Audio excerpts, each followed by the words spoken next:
aspire to be that, and get tired of just working for other people. And you feel like you're better than that. You feel like you're worth more than that. So only way to get that done is to go and get it. Correct.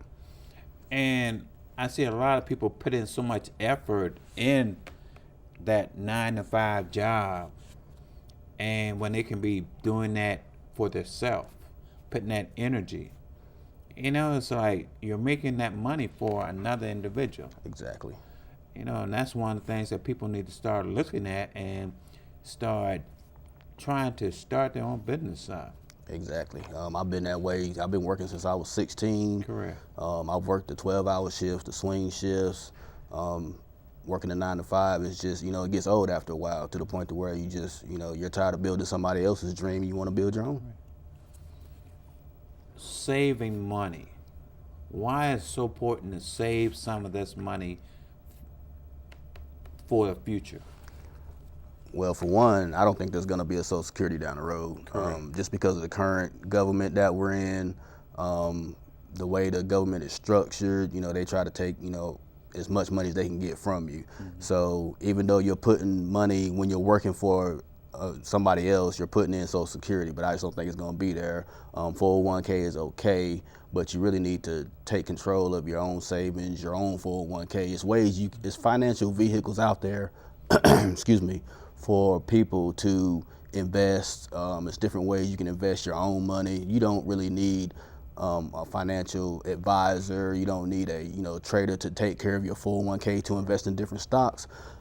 Excuse me. If you just take the time to research and study, and continue to grow and continue to learn, you can use that money to invest in real estate, stocks, bonds, options. It's different ways. And I mean, saving from paycheck to paycheck is okay, but in the end, it's not going to get you where you need to be.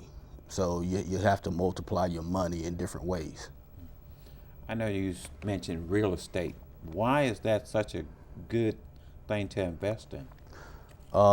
Mainly because you can make a huge profit at any given time, whether it's flipping houses, whether it's apartment complexes, whether it's retail, whether it's industrial, strip malls, whether it's just raw land. I mean, if you're sitting on, let's say, 50 acres out in Montana somewhere, correct, and you can sell that land, or rather lease it out. You can lease it out and collect them monthly checks, and you don't have to worry about maintenance because they're leasing it from you, so they're taking care of the land.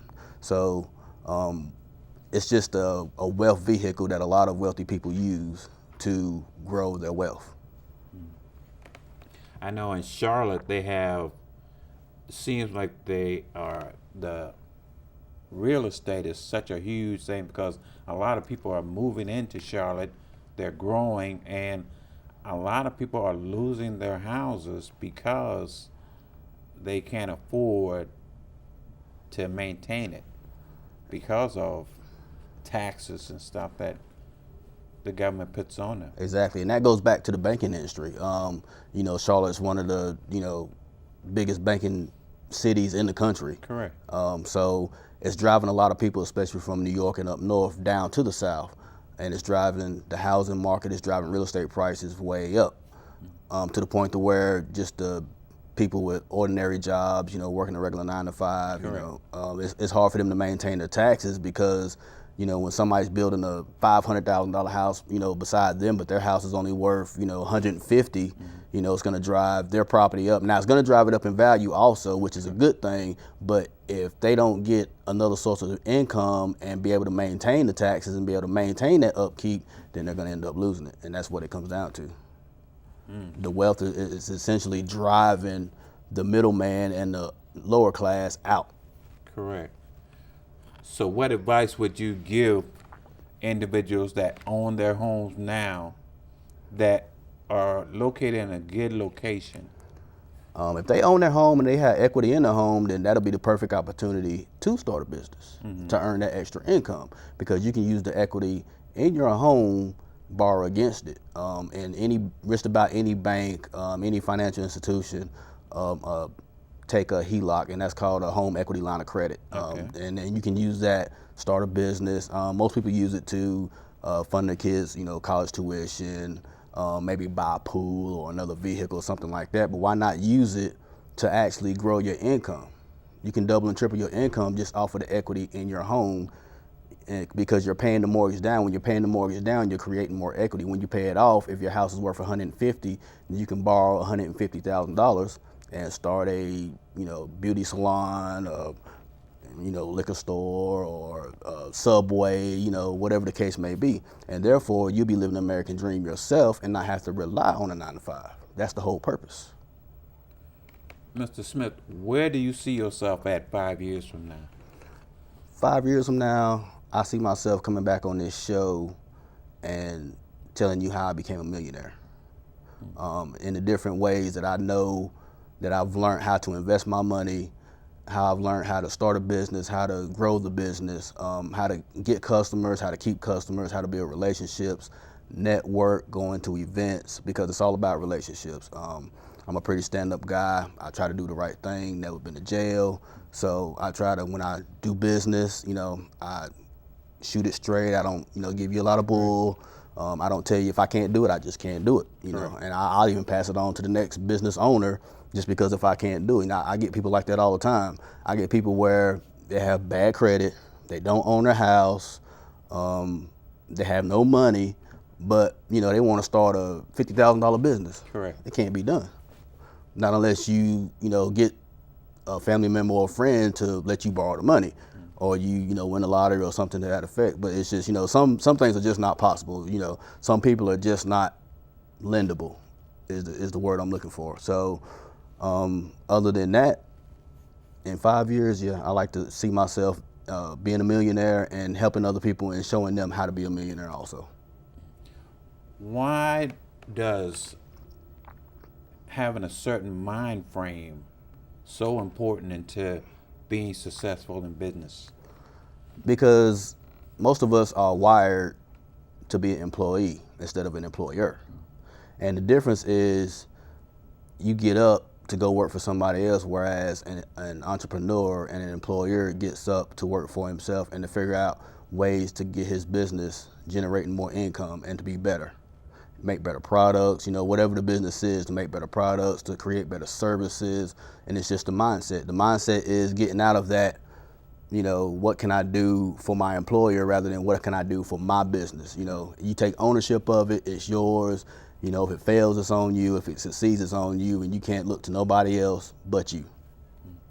Why is it important that you start hanging around successful business owners and like personnel? Why is that so important? Well, success breeds success.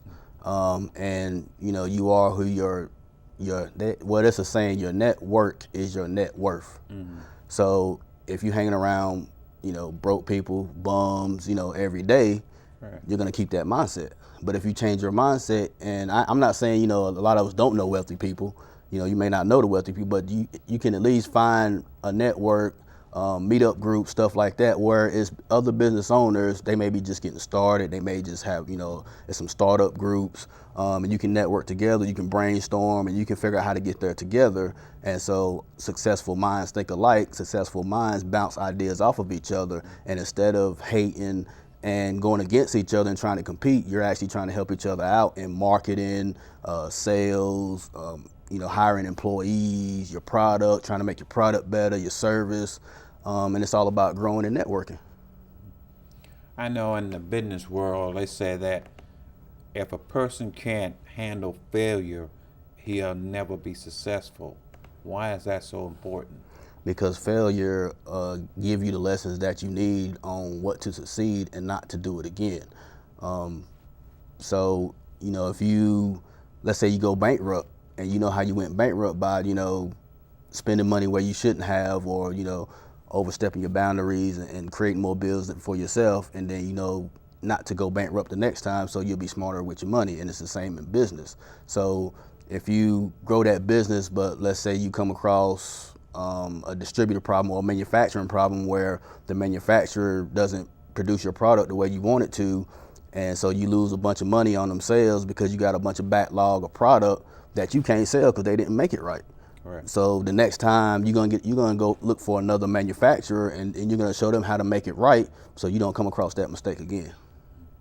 I know a lot of people they win the lottery, and then within a couple of years they're broke. Why is that happening so much these days?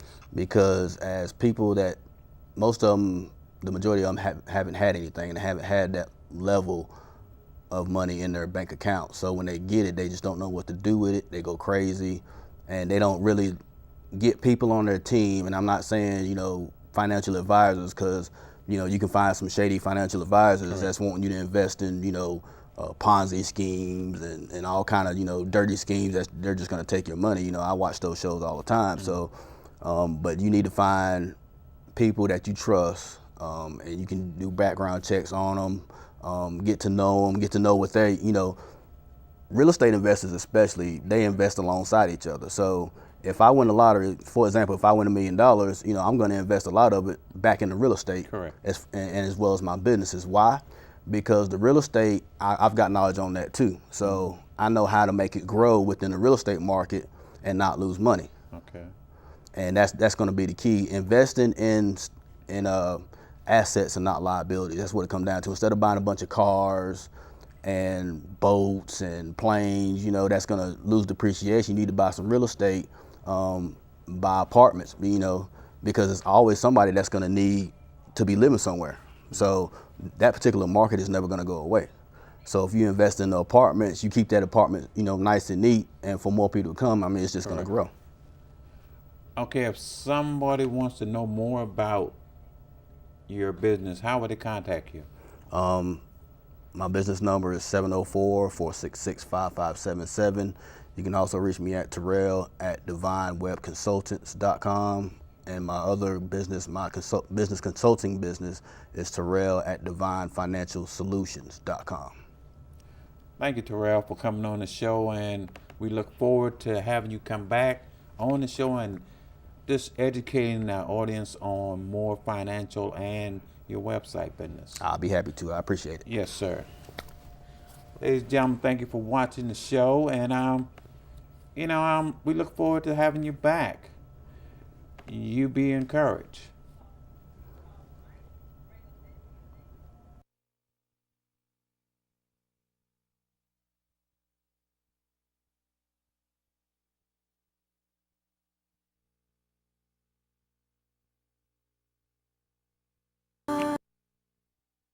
I am here.